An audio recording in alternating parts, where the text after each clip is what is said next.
Bonjour, je suis à Rome et je voudrais te parler aujourd'hui de la première chose à faire quand on veut apprendre à chanter, quand on veut apprendre à bien chanter, à maîtriser parfaitement sa voix, quand on veut être un bon acteur.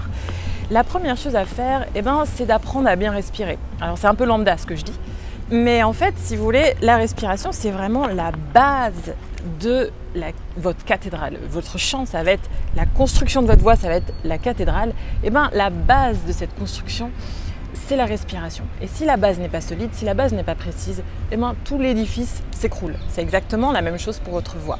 Vous pouvez faire des petits effets, des petits ornements gothiques sur vos parois. Si vos fondations ne sont pas solides, ces ornements ne servent à rien et tout s'effondre parce que tout n'est pas soutenu. Qu'est-ce que ça veut dire apprendre à bien respirer ? Il y a plusieurs étapes parce que la respiration c'est vraiment un très gros élément et moi le meilleur conseil que je peux vous donner aujourd'hui c'est de vous y confronter, de prendre à bras le corps et de régler ce problème une bonne fois pour toutes. Et vous allez voir que la plupart de vos soucis techniques vont se résoudre comme par magie. Quelle est la première étape quand on veut apprendre à bien respirer ? La première étape c'est de respirer dans la bonne zone. Ce qui se passe à cause de nos quotidiens, tout le monde on se met tous à respirer de façon thoracique pour aller plus vite parce qu'on est stressé, etc. C'est-à-dire qu'on respire ici. Vous pouvez sentir à l'oreille à quel point cette respiration elle est superficielle et elle est même un petit peu aiguë au son, alors que la respiration que tout bon chanteur ou tout bon acteur devrait adopter est celle-là.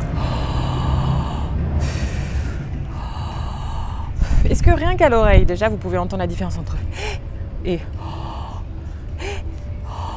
quelle est la conséquence d'une respiration thoracique, donc celle qu'on a tous aujourd'hui ? C'est qu'on est déjà beaucoup trop haut. Et ce qui se passe, c'est que, vous voyez là, mes épaules montent, donc toute la zone du cou est un petit peu, il y a plein de tension, elle est comme contorsée, et alors après ça bloque là la mâchoire. Ça empêche d'ouvrir bien la bouche et ça empêche votre voix d'accéder au résonateur. Donc vous voyez à quel point cette respiration elle est néfaste pour votre voix et à quel point il est extrêmement, absolument essentiel que vous développez la respiration que tous les bons chanteurs ont, qui est diaphragmatique et intercostale. C'est-à-dire qu'elle se situe, comme beaucoup de gens le disent, dans la zone du ventre. Ok. Mais où dans la zone du ventre ? Parce que c'est quand même très abstrait et dans le ventre, on peut, vous savez, c'est que des sensations, on ne peut pas appuyer sur un muscle pour qu'il marche. Il faut qu'on ressente précisément ces muscles et qu'ils soient les bons. Donc cette respiration, elle est diaphragmatique, elle se situe au niveau du diaphragme, c'est-à-dire si vous pouvez mettre des mains sur vos mains sur vos côtes, en dessous de vos côtes, les dernières côtes, vous avez là une sorte de coupole, une sorte de triangle qui est le diaphragme. Elle est diaphragmatique et elle est également intercostale. Et elle se situe même dans la zone dorsale. Donc la première étape, ce qu'on fait, c'est qu'on passe de la zone thoracique, de la respiration thoracique, à la respiration diaphragmatique et intercostale. Donc pour ça, ça ne se fait pas malheureusement en un claquement de doigts. Il faut effectuer des gestes, une gestuelle quotidienne pour que votre corps s'en souvienne, pour que votre corps le digère et que ça devienne un automatisme. Pour ça, il y a des exercices très précis, très progressifs, c'est-à-dire qu'au début, on enlève celle-là, on la déplace ici, après on se met à débloquer le diaphragme, à le muscler un petit peu. On se met aussi à travailler tous les muscles de la zone intercostale et ceux de la zone dorsale. Après, une fois qu'on a fait ça, on se met à travailler le soutien. Qu'est-ce que le soutien ? Le soutien, c'est l'équilibre entre la pression de votre air, donc le souffle, donc le diaphragme, et l'accès au résonateur. C'est-à-dire que si vous ne soutenez pas, votre voix, l'air ne peut pas se transformer en son et ne peut pas accéder au résonateur, donc ne peut pas résonner. Donc vous voyez à quel point le soutien est une énorme étape également après. Donc on a d'abord l'étape de la respiration, enlever celle-là, la déplacer dans la zone diaphragmatique. Après, il faut travailler, il faut muscler un petit peu tout ça par des gestuelles quotidiennes et après on se met à travailler le soutien.